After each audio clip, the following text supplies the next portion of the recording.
Every year, fishing gear is lost in our oceans due to storm activity, boat traffic, and gear abandonment. Derelict fishing gear haunts our oceans, catching all kinds of marine animals in its path. This is called ghost fishing, and it is a global problem. Everyone is impacted by ghost fishing, and there are many players involved in finding a solution. Here's one perspective. My name is Shawna Rowe, and I am currently a marine science instructor with Cape Fear Community College in Wilmington, North Carolina. And I teach everything from the gambit of marine chemistry to water analysis and then into fisheries gear. Historically, fishing in this community, and especially up towards the Outer Banks area in North Carolina, has been a way of life. It's what's put food on the table for families for generations now. It's what they do, it's what they know, and the majority of them are out there to take care of the ocean the same as the rest of us. Well, specifically in the past 50 years or so, maybe as many as 60 years, we've seen the change, the majority of the change has occurred in the materials that are being used. So they've gone from almost all natural materials, from cotton, hemp, sisal, and the gambit on that goes on, all plant-based materials. That has changed, and their abilities to make these amazing synthetics that make the gear not only fish better, but make it last longer, which makes it more economical. Fishing gear is lost in a multitude of ways, depending on, again, what the gear actually is. So typically it's storms, currents, and bad boat traffic that are going to lead to that, or poor maintenance of the gear in general.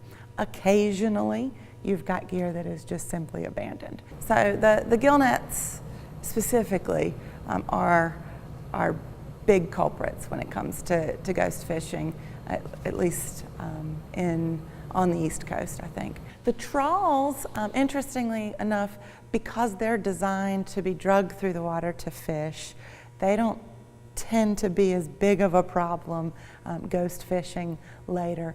They do cause destruction to habitat if they're left on the bottom, which can then cause problems in the areas, but they weren't meant to fish by themselves, and so they don't tend to do too much fishing by themselves. I think we're all impacted by ghost fishing.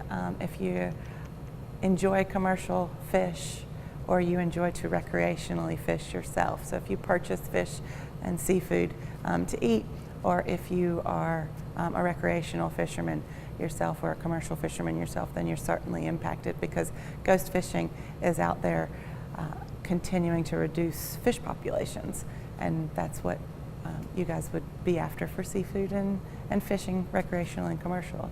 Not only fish populations, but can cause damage to populations of our sea turtles, seabirds, sea mammals.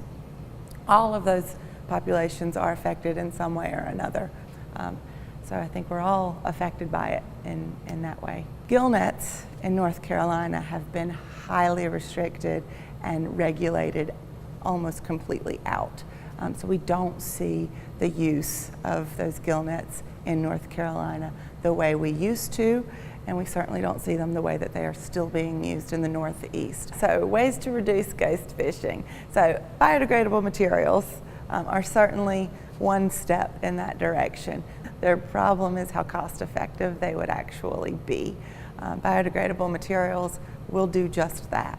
They'll continue to biodegrade, whether it's because they're lost in ghost fishing or because they're actually being fished by the commercial fisher or recreational fisher, which means as they break down, they need to be replaced more often. I mean, if I've got issues with the gear being lost in storms or in currents, well, you can choose to pay closer attention to storm and weather patterns and not set gear when you know that there's potential for those storms coming. There's electronics that can be put onto gear.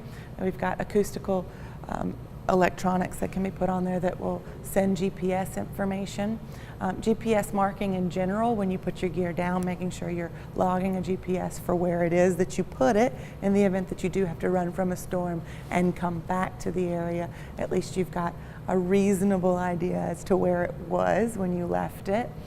Additionally, things like doing side scan sonar of areas and getting better pictures of the bottom can give us better ideas of if there are any obstructions that are down there that may cause gear loss. In addition to that, I think stopping ghost fishing is going to take a complex maneuver of having volunteers that are out there bringing gear in. We're going to need to make sure that we've got programs in place for when commercial fishermen pick up this gear that's been lost, because they do. They're out there fishing the ocean.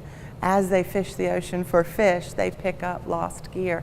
But we need to make some sort of program that allows for them to bring this gear in, and they do have programs that are recycling this gear. Marine education is part of the solution to ghost fishing because we are educating students, fishermen, and the public on how to responsibly use fishing gear and how to reduce ghost fishing.